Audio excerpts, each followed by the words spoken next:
Recording stop कर देता हूँ जी। तो पहले भी प्रोडक्ट रेट देखा हमने, तो अभी प्रोडक्ट सेलिंग प्राइस, ठीक है।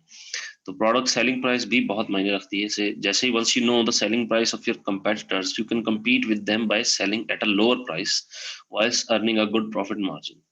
This is one of the easiest ways to beat your competition. तो जब आपको पता चलेगा कि आपके जो कंपेटिटर है उसकी सेलिंग प्राइस क्या है, ऑब्वियसली उसका एफबीए फी, अगर वो एफबीए कर रहा है, हम उसको भी चेक करेंगे। फिर हम एक प्रॉफिटेबिलिटी कैलकुलेटर के थ्रू या किसी एक्सटेंशन के थ्रू, जैसे हीलियम 10 हमें एक एक्सटेंशन प्रोवाइड करता है, वो हमें बता रहा होता है कि इस प्रोडक्ट पे कितना जो है वो उसको मुनाफा मिल रहा है, ठीक है। तो हम उसका एसन लेके प्रोडक्ट प्रॉफिटेबिलिटी कैलकुलेटर में जाके हम ये अंदाजा लगा सकते हैं कि इसका प्रोडक्ट कितने का कॉस्ट किया है इसको, और इस पे एफबीए फी और स्टोरेज कॉस्ट कितनी पड़ी, शिपिंग कॉस्ट कितनी पड़ी, और इसको प्रॉफिट कितना हो रहा है। उस हिसाब से हम उसको प्रॉफिट देख लेते हैं कि इस बंदे को सपोज 20% या 30% इस प्रोडक्ट की प्राइस में इतना प्रॉफिट मिल रहा है इस प्रोडक्ट पे, ठीक है। फिर हम अपना अंदाजा लगाते हैं कि अगर हम ये प्रोडक्ट इतने में ही परचेज करते हैं, तो हम इसको अगर मजीद जो है वो, अगर ये 30% अर्न कर रहा है, हम 15% अर्न करके इस प्रोडक्ट को सेल करें, तो क्या हम इस पे कम्पीट कर पाएंगे या नहीं कर पाएंगे। तो हो सकता है हम स्टार्ट में इसको कम्पीट कर लें, लेकिन बट एट द एंड हमारा 15% जो प्रॉफिट है, हम इससे कभी खुश नहीं हो पाएंगे, ठीक है। 15% प्रॉफिट मैंने आपको बताया कि 30%, मिनिमम 25% जो है ये होना चाहिए प्रॉफिट, ठीक है। तो 15% प्रॉफिट पे आप कभी भी राजी नहीं हो पाएंगे। हो सकता है आप स्टार्ट में इसको 15% पे रन कर दें, लेकिन बाद में आप प्राइस इंक्रीज करें तो वो सेल ना हो, लेकिन ऐसे चांसेस बहुत कम होते हैं वैसे।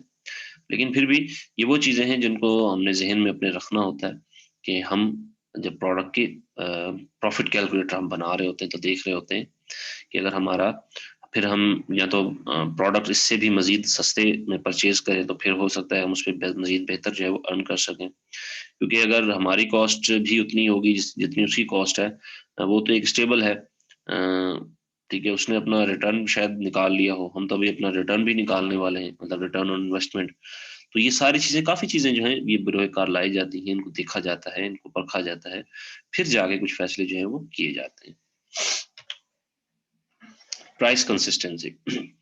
प्राइस कंसिस्टेंसी क्या चीज है कि जब आप रिसर्च कर रहे हैं, जब आपके पास रिसर्च का एनालिसिस आता है सामने, ठीक है, सर्च रिजल्ट्स आते हैं, तो वहां पे हमारे पास कुछ प्रोडक्ट्स ऑब्वियसली शो हो रहे होते हैं, सिमिलर प्रोडक्ट्स, वो कंपेटिटर्स होते हैं,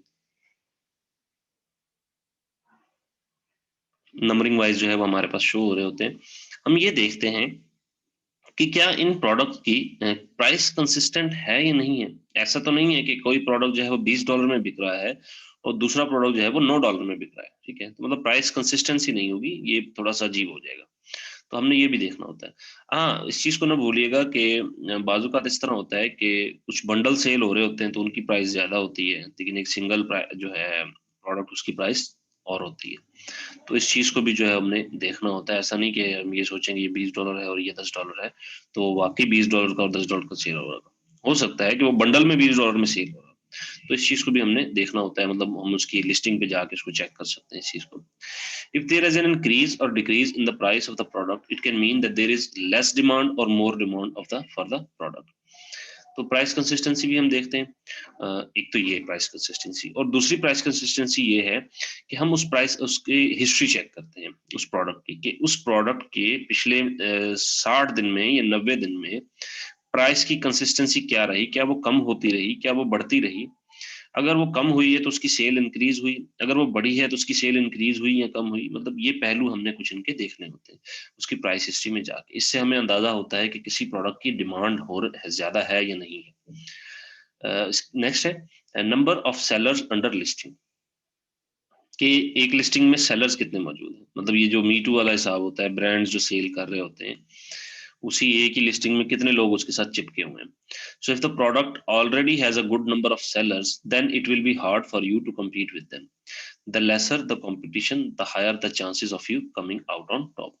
तो अगर एक ही ब्रांड के ऊपर सपोज 15 जो सेलर्स हैं वो उसको सेल कर रहे हैं, मतलब वो सप्लायर से उन्होंने परचेज कर लिया और उसी लिस्टिंग में वो भी ऐड हो गए, कुछ कुछ पैसे कम करके उसको सेल कर रहे हैं, तो क्या ऐसे सूरत हाल में हम compete कर सकते हैं या नहीं।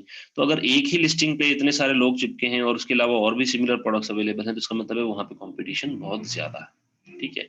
लेकिन कुछ हम कमियां भी देख सकते हैं उनमें, हम ये तलाश कर सकते हैं कि उनकी कमियां क्या है, क्या बाय बॉक्स किसके पास जा रहा है, कि बाय बॉक्स बार बार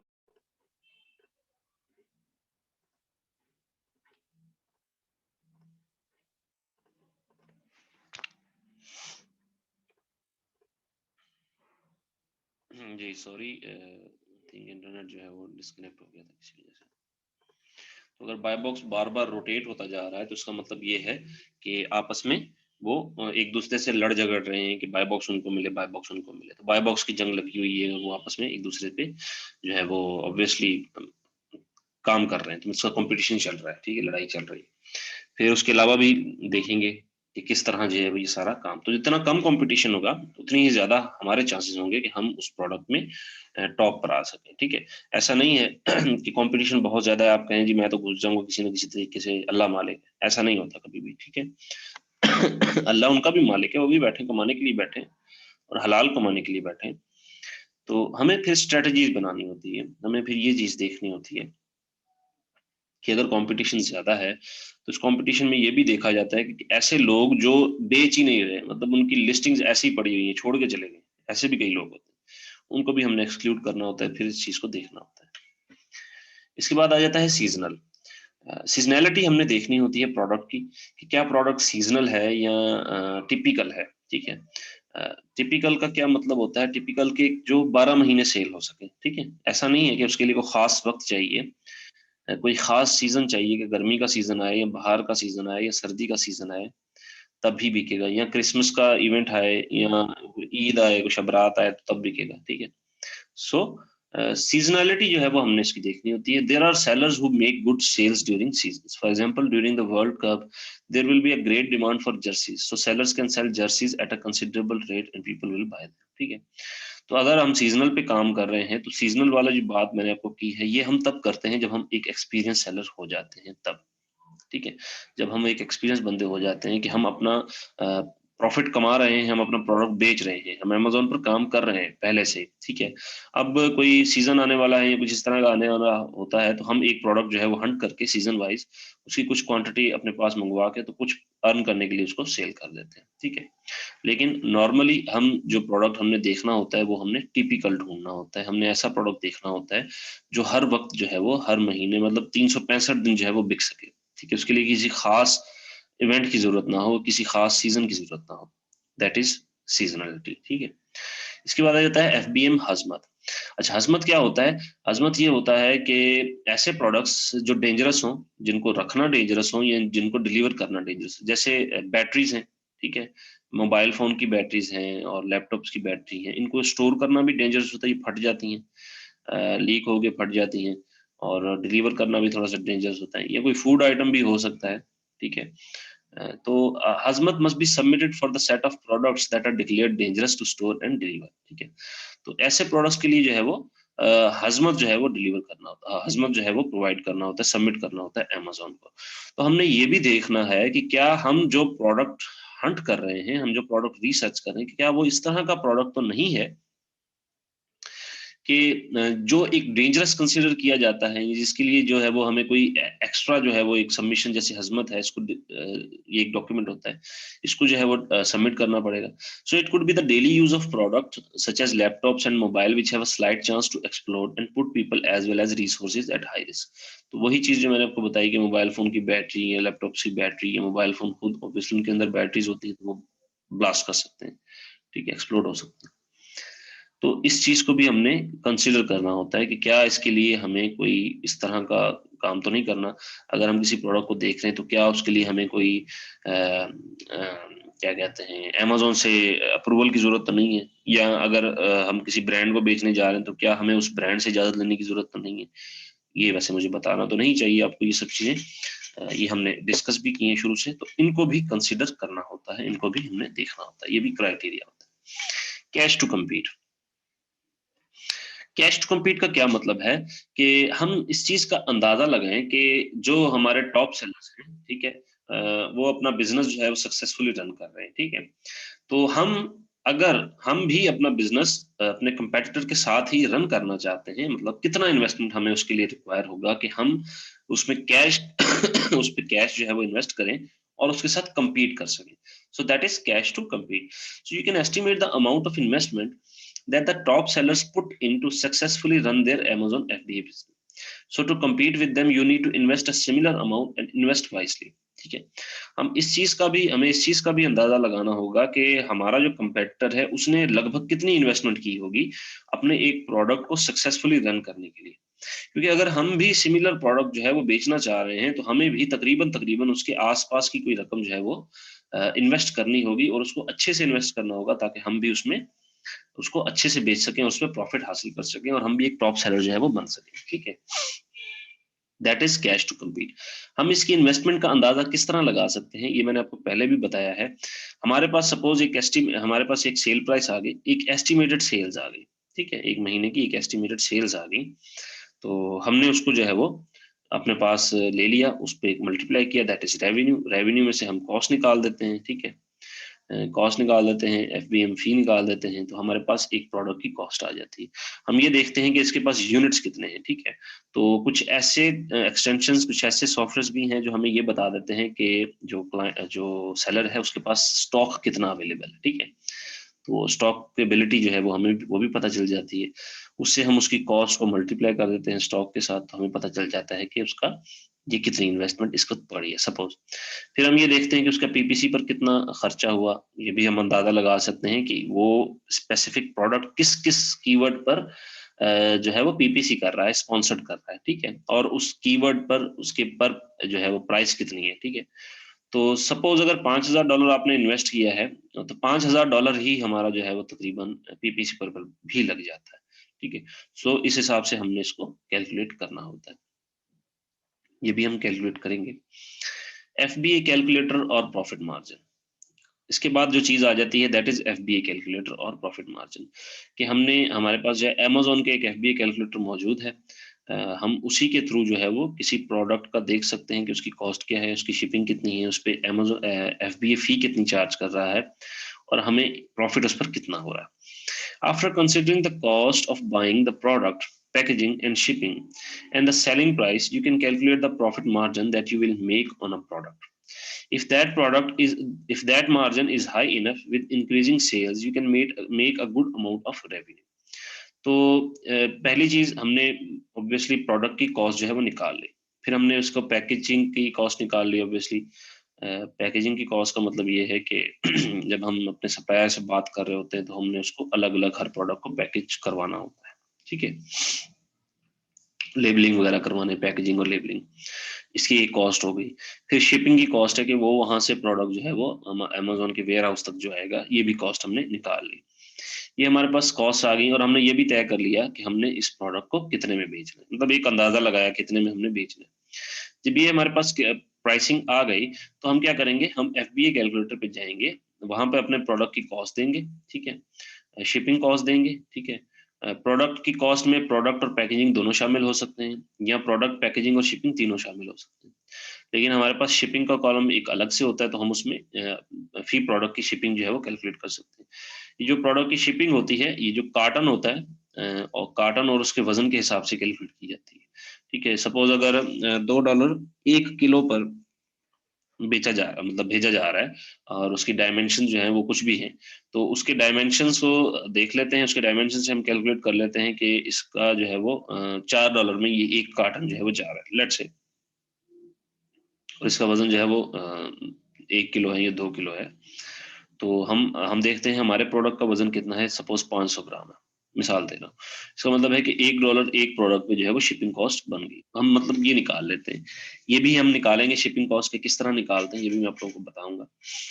जब ये सब चीजें हमारे पास आ गई तो हम एफबीए कैलकुलेटर में जंप करते हैं, वहां जाके अपने प्रोडक्ट की कॉस्ट वहां पे डालते हैं, शिपिंग कॉस्ट डालते हैं, वो कैलकुलेट पे क्लिक करते हैं, और हम अपनी सेलिंग प्राइस भी ऑब्वियसली देते हैं, तो हम अपनी सेलिंग प्राइस भी वहां पे बताते हैं और कैलकुलेट पे क्लिक करते हैं. तो वो अमेजोन जो एफबीए कैलकुलेटर है वो कैलकुलेट करता है इस प्रोडक्ट पे स्टोरेज फी कितनी कॉस्ट होगी, शिपिंग, पिक, पैक, ड्रॉप, ये एवरी फी जितनी भी है ये कितनी कॉस्ट होगी. कॉस्ट होने के बाद वो जो है वो इसमें से माइनस करेगा, सेल में से, सेलिंग प्राइस में से एक एफबीए फी माइनस हो जाएगी और एक प्रोडक्ट कॉस्ट माइनस हो जाएगी. माइनस होने के बाद वो हमें बता देगा कि आपका प्रोडक्ट जो है वो 27% प्रॉफिट है या 30% प्रॉफिट है या 20% प्रॉफिट है, तो उससे हमें अंदाजा हो जाएगा कि अगर हम ये प्रोडक्ट इतनी प्राइस में सेल करते हैं तो हमें इस पर प्रॉफिट कितना होगा।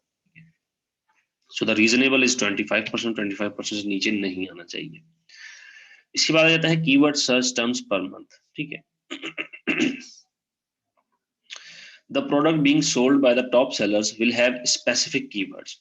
You need to monitor the frequency of the keywords being searched in a month using various online FBA Amazon tool, ठीक है।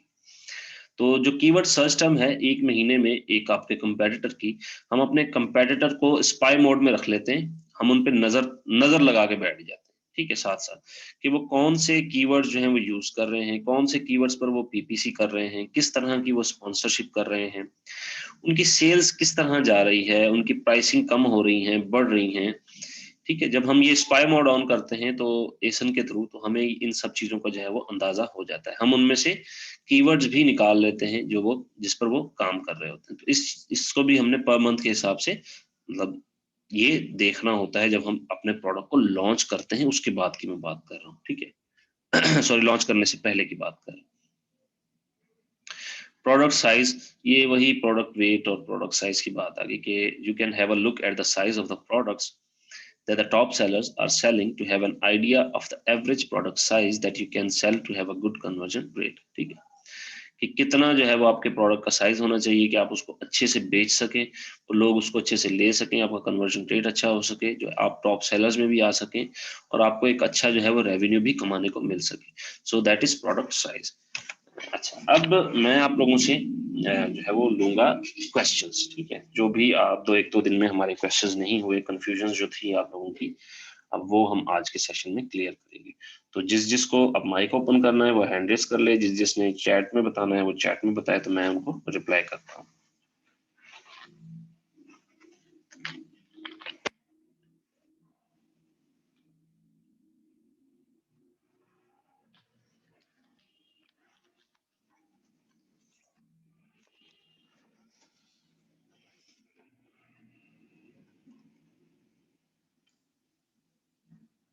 पीछे वाले क्वेश्चन भूल गए। आप लोगों ने लिखे होंगे ना नोटबुक पे, भूल कैसे गए? ठीक, यहाँ पे आ रहे हैं। जैसे कि अमेजोन लिस्ट है, अमेजोन लिस्ट में बेस्ट सेलर्स थे, न्यू रिलीजेस थे, मूवर्स एंड शेकर्स थे, ठीक है, most wish for, gift ideas. लिखने चाहिए थे ना अमर, क्यों नहीं लिखे थे? मैंने आप लोगों को कहा ये नोट्स बनाया करें आप अपने, ये काम आएंगे आपके बाद में जाके।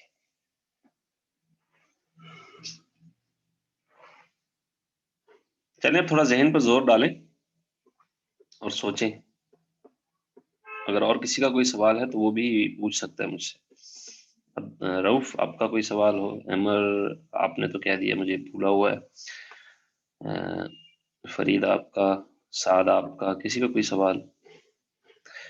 मैं इसलिए कह रहा हूँ कि अभी ये सवाल हम इसको कवर कर लें और कल अब ये तो हमारी स्लाइड कंप्लीट हो गई है, कल जो है वो हम इसकी रिसर्च प्रॉपर जो है उसको स्टार्ट कर देंगे टूल्स के थ्रू, ठीक है।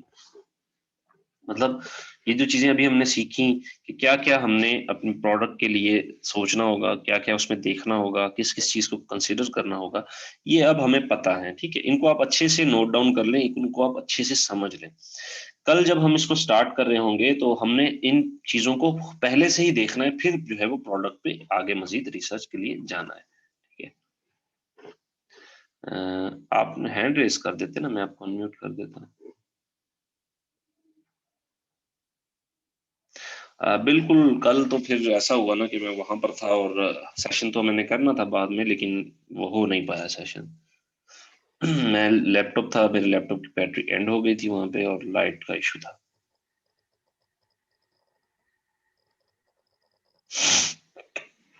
जी, मैंने अब्दुल रऊफ आपको अनम्यूट किया है, आप बोले।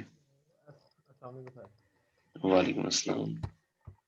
सर ये आपने हेडर में एक चीज़ बताई थी यानी कि keyword search term per month.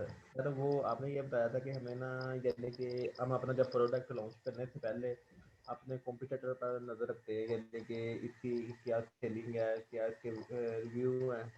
तो सर उधर तो अमेजोन पे तो सर एक प्रोडक्ट काफ़ी ज़्यादा यानी कि वो होते हैं कॉम्पिटिटर, तो किस किस नजर रखेंगे हम? हम जो अपने टॉप 10 कंपेटिटर्स होते हैं या टॉप 5 कंपेटिटर्स होते हैं उन पे नजर रखते हैं, हमने सभी पर नजर नहीं रखनी होती, क्योंकि हमने जिनके साथ compete करना है वो टॉप वाले होंगे, ठीक है।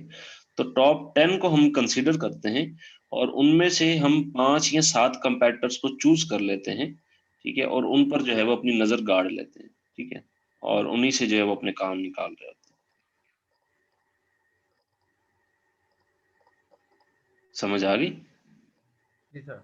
सर एक जी और क्वेश्चन है जी। कि जब हम अमेज़न पर कुछ लिस्टिंग करते हैं जी तो उसे हम एफबीए करते हैं, तो क्या हम उन चीज़ों को पहले अमेज़न के वेयर हाउस में रखते हैं कि पहले लिस्टिंग कर देते हैं?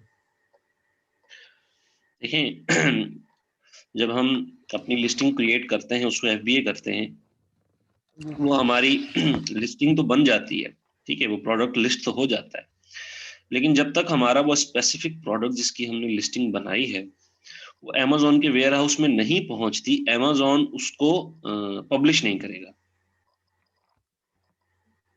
ठीक है। तो जब हम अमेज़न की लिस्टिंग पहले बना लेते हैं, फिर हम जो है वो शिपिंग प्लान बनाते हैं, ठीक है। फिर अमेज़न भी हमें कुछ रिकमेंड करता है कि आप अपना जो प्रोडक्ट है हमारे किस वेयर हाउस में भेजेंगे, मतलब एक ही वेयर हाउस में नहीं भेजते, डिफरेंट वेयर हाउसेज में हम उसको जो है वो डिवाइड करके भेजते हैं एफबीए में। तो फिर वो भी हमें कुछ रिकमेंड करता है कि आप इतने कार्टन जो है अपने प्रोडक्ट के इस वेयर हाउस में भेज दें, इतने इसमें भेज दें, इतने इसमें भेज दें और इतने इसमें भेज दें। तो वो हमें एक शिपिंग प्लान जो है वो क्रिएट करना होता है और उस शिपिंग प्लान के हिसाब से फिर हम अपने प्रोडक्ट जो है वो वहां पे शिप कर देते हैं। और जब वो वहां पे पहुंचते हैं प्रोडक्ट, फिर वो अमेज़न उनको इंस्पेक्ट करता है, ठीक है। इंस्पेक्ट करने के बाद फिर वो हमारे जो है वो लिस्टिंग उसको पब्लिश कर देता है। एफबीएम में ऐसा नहीं होता, क्योंकि एफबीएम में ना तो इंस्पेक्शन होनी होती है, ना अमेज़न का कोई अमल दखल होता है। तो एफबीएम में हम जैसे ही लिस्टिंग बनाएंगे और हम कहेंगे कि हम ये एफबीएम कर रहे हैं, तो वो प्रोडक्ट 15 मिनट का टाइम लेता है अमेज़न लिस्टिंग को चेक करने के लिए, लिस्टिंग को इंस्पेक्ट करने के लिए, क्या इसमें कोई कमी पेशी तो नहीं है, क्या जो चीज़ रिक्वायर थी वो इन्होंने ऐड की है या नहीं की है। तो उस चीज़ को देखने के बाद अगर सब कुछ ठीक हो तो वो 15 मिनट के अंदर अंदर ही जो है वो आपकी लिस्टिंग जो है वो पब्लिश हो जाती है। इसका मतलब है वो सेल के लिए अवेलेबल है एफबीएम में। लेकिन एफबीए में जब तक मतलब एक हम पहले लिस्ट बनाएंगे, फिर जो भी क्वांटिटी होगी उसका एक शिपिंग प्लान क्रिएट करेंगे, फिर हम उस प्रोडक्ट को डिस्पैच करेंगे अमेज़न के पास, अमेज़न उसको रिसीव करेगा, रिसीव करने के बाद जो है फिर उस पर मजीद जो है वो काम करेगा, इंस्पेक्शन करेगा और फिर जो है उसको पब्लिश करेगा। ये इस तरह काम करते हैं। Is it clear? जैसा एक और क्वेश्चन है उसकी भी समझ आई, जी रिव्यूअर रिव्यूज का कुछ बता दो सर। क्या कह रहे रिव्यूअर हैं? रिव्यूज के बारे में, रिव्यूअर रिव्यूज के बारे में सर, अगर वो आपने बताया ना क्या सर, मुझे भूल गया इसका उसके बारे मतलब में। ये था कि हमने ये देखना होता है कि किसी प्रोडक्ट के रिव्यूज कितने हैं। अगर उस प्रोडक्ट के रिव्यूज ज्यादा हैं और उसकी सेल भी ज्यादा है, ठीक है, तो हम ये देखेंगे कि क्या उस प्रोडक्ट की जो डिमांड ज्यादा है या उस प्रोडक्ट में कोई गलती है या प्रोडक्ट अच्छा नहीं है जिसकी वजह से लोग उस पर ज्यादा कमेंट कर रहे हैं, ठीक है। फिर दूसरी चीज हमने यही देखनी होती है कि क्या सिमिलर प्रोडक्ट्स, अगर किसी के 3-4 हजार जो है वो रिव्यूज हैं और इसी तरह अगर किसी प्रोडक्ट के 300-400 रिव्यू दिए गए हैं या 100 रिव्यूज दिए गए हैं, तो क्या वो भी अच्छी सेल ले रहा है या नहीं ले रहा, ठीक है। क्या ऐसा तो नहीं है कि अगर ज्यादा रिव्यूज होंगे तभी जो है वो ज्यादा सेल होगी, ठीक है, मतलब सेल और रिव्यू में कोई आपस में कनेक्शन ना हो इस तरह, ठीक है। अगर कम रिव्यूज हैं तो भी सेल अच्छी होनी चाहिए, मतलब ये तो प्रोडक्ट अच्छा है, तो प्रोडक्ट अच्छा है, तो कम रिव्यूज हैं तो भी सेल अच्छी होनी चाहिए। तो हम ये रिव्यू की कंसिस्टेंसी भी देखते हैं। फिर हम प्रोडक्ट का देखते हैं कि इस पर कितने ज्यादा जो है वो रिव्यूज आ रहे हैं। जी अदील, आप का कोई सवाल? आप, मैं म्यूट करता हूँ आपको। अब्दुरूफ, आपका क्लियर हो गया सवाल? यस सर, एक और भी है। ओके ओके, मैं अदील से बात कर लूँ, फिर अगर आपका कोई सवाल हो तो आप हैंड रेज कर लो। जी अदील। अस्सलाम वालेकुम सर। वालेकुम अस्सलाम वालेकुम अस्सलाम। सर, क्या हाल? वालेकुम अस्सलाम। ठीक है सर। सर मैंने पूछना ये था, हम जी ये कोर्स कंप्लीट करने के बाद जी जी। हम पहले एज अ वीए काम करें या हमें कोई अच्छी इन्वेस्टमेंट करके अपना काम करना चाहिए? आप एज ए वीए काम करें, ठीक है। वीए के लिए ये इसलिए जरूरी है, एक तो जी सर। आप काम कर रहे होंगे, सीख रहे होंगे, बिल्कुल। ठीक है। आप किसी के लिए काम करेंगे, आपकी प्रैक्टिस भी हो जाएगी डिफरेंट टूल्स पर। डिफरेंट टूल्स पर तो हम पहले ही प्रैक्टिस कर लेंगे ऑब्वियसली, लेकिन मतलब एक एक्सपीरियंस आ जाता है कि लॉन्च करना, सोर्स करना और पीपीसी करना, ये सारा कुछ आप कर रहे होंगे, ठीक है, लाइव, ठीक है। तो अगर आप अपने प्रोडक्ट पे खुद ही करेंगे तो आप जो है वो ज्यादा डरेंगे कुछ करते हुए, क्योंकि आपकी अपनी इन्वेस्टमेंट होगी ना। तो इंसान जब खुद की जी सर। इन्वेस्टमेंट करके उस पर खुद ही काम कर रहा होता है, तो वो उसके लिए थोड़ा सा डर रहा होता है कि यार मैं मतलब गलत ना हो जाए कुछ मेरे से, मतलब मैं लूज ना कर दूं, ये थोड़ी सी फीलिंग होती है। वो फीलिंग जो है हमारी जब प्रैक्टिस होती है एक लाइफ, वो खत्म हो जाती है, ठीक है। फिर जो है वो हम अपनी जैसे कि मैंने आप लोगों को बताया था कि मैंने जो है यूएई का अकाउंट ऑब्वियसली लेके रख लिया, ठीक है, काम कर रहा है, जो मेरा एक्सपीरियंस अच्छा हो गया। अब मैं अपना प्रोडक्ट जो है वो लॉन्च करने जा रहा हूँ वहाँ पे, समझ रहे हैं मेरी बात। जी तो जी जी जी स्टार्ट सर। में मैं कभी रिकमेंड नहीं करूंगा कि आप जो है वो अपना काम करें, ठीक है। आप एज ए वीए करें, कुछ एक दो प्रोडक्ट्स जो है वो हैंडल करें, किसी को फ्री में बना के दे दें, पैसे ना लें, कोई मसला नहीं, फ्री में बना के दे जी दें, जी आपका बिल्कुल। एक एक्सपीरियंस हो जाएगा। आपको एक लाइव जो जी है वो अंदाजा हो जाएगा कि इस पर काम कैसे होता है। मतलब ये तो मैं बता रहा हूँ ना आपको कि जी हमने पीपीसी बनानी है तो ऐसे बनानी है, ठीक है, या हमने ये टूल पे काम करना है तो ऐसे करना है, ठीक है। मतलब ये तो एक बिल्कुल। आप वीडियो के थ्रू आप देख रहे हैं, लेकिन खुद से एक काम करना, दैट इज समथिंग, ठीक है, वो एक और चीज होती है। तो इसलिए मेरी कोशिश यही है ना कि बिल्कुल। मैं टूल्स भी आप लोगों के लिए अरेंज कर सकूं, ताकि टूल्स पे आप सब किसी जो है वो अपने हाथ साफ कर सकें, क्योंकि अमेजोन का अकाउंट तो हमारे पास है नहीं। वो उसके लिए आपको ऑब्वियसली क्लाइंट के ही अकाउंट पर जो है वो हाथ साफ करने होते हैं, ठीक है। आप किसी क्लाइंट के अकाउंट पे ही काम कर रहे जी होते सर, हैं। इंशाल्लाह जरूर करेंगे। जी, क्या कह रहे हैं आप? ठीक है। मैं क्या सर जरूर करेंगे हादसा। जी जी बिल्कुल बिल्कुल। मेरी तो मैं तो खुद ये कहता हूँ कि आप लोग अभी से लग जाएं, अभी से क्लाइंट जो है वो ग्रैब करना जी शुरू सर। करें, ठीक है। जो जी सर, चीजें, काम कर रहे हैं, इंशाल्लाह करेंगे। हाँ हाँ, जो चीजें मतलब क्लाइंट पूछता है या उससे जाननी होती है वो मैंने आपको पहले ही बता दी है, ठीक है। तो हम्म। स्टार्ट तो प्रोडक्ट रिसर्च से ही होगा, मैं आप लोगों को बता दूंगा इंशाल्लाह, आप लोगों के साथ गाइड करूंगा। तो हम इसको लेके चलेंगे आगे, ताकि आप लोग जो है वो आहिस्ता आहिस्ता मतलब ये कोर्स भी कर रहे हो और आप जो है वो काम भी कर रहे हो, ठीक है। जी, ठीक है और कोई सर। सवाल आपका? और सर ये मैंने पूछना था, हम ये जितनी भी असाइनमेंट वगैरह कर रहे हैं, जी जी। इनके मार्क्स वगैरह अब कब शो करेंगे हमें? इनके मार्क्स जो ये हैं अभी वो चेक अभी ही नहीं आपके था। पास आई थिंक मंडे तक शो हो जाएंगे आपके पास, ठीक क्योंकि है, मैंने अभी थैंक यू इनको सर। मार्क नहीं किया। मैं क्योंकि अगर मैं ठीक इनकी है। मार्किंग कर देता हूँ ना तो फिर कोई और बंदा इनको अपलोड नहीं कर सकेगा, सबमिट नहीं कर सकेगा, ठीक है। ओके ओके, सही है। हाँ, अगर मैं इनकी मार्किंग कर दूं तो मार्किंग के बाद कोई सबमिट नहीं कर सकेगा। मैंने अभी तक इनकी मार्किंग जो है, मैं संडे को इंशाल्लाह टाइम मुझे मिलेगा तो मैं संडे को इनकी मार्किंग करूंगा सबकी असाइनमेंट्स की। और ये मार्किंग आप लोगों की कंसिडर होगी एग्जाम्स में। 50% जो है वो आपकी क्लास बिल्कुल। पार्टिसिपेशन और ये एक्टिविटीज होती हैं, और 50% जो है वो आपका एग्जाम फाइनल का होता है। जी, और कोई सवाल? ठीक हो गया। No sir, thank you. इसके अलावा किसी का कोई सवाल?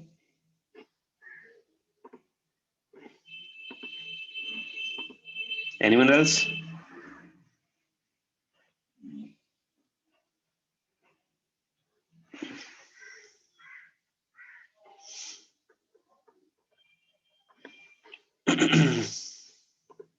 आप लोग कुछ डिस्कस करना चाहते हो तो वो भी डिस्कस कर सकते हैं मेरे साथ।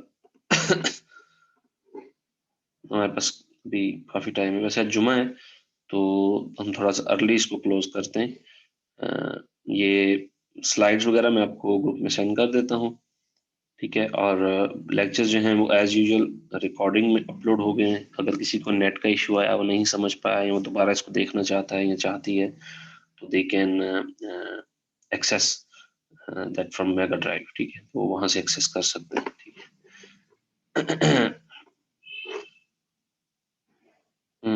वैसे मैंने आज कुछ है नहीं कहने को, मेरा गला फिर से जो है वो जरा थोड़ा सा तंग कर रहा है मुझे, ठीक है। फिर मैं इसको एंड करता हूँ।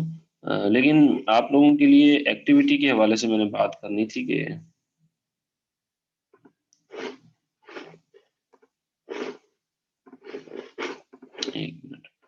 जी नीला, आई नो, इसी हवाले से कल जो है वो मैं गया था कसूर, कि हम इसको इवनिंग में कर सकें, ठीक है, तो इसको करेंगे इंशाल्लाह, जो भी बेहतर हुआ इवनिंग में इसको कर सके या किसी भी तरीके से, तो बेहतर होगा आई थिंक। ये इंशाल्लाह 1-2 दिन में हम इसको कर लेंगे, ओके, कंसिडर करेंगे इसको कुछ ना कुछ। नहीं तो अगर मुझे स्प्लिट करना पड़ा तो शायद हो सकता है मैं स्प्लिट करूं, तो देखेंगे क्या होता है। चलें, आज जुमा है तो जुमे की तैयारी वगैरह भी करें सब लोग, तो ख्याल रखिएगा अपना सब लोग। अल्लाह हाफिज।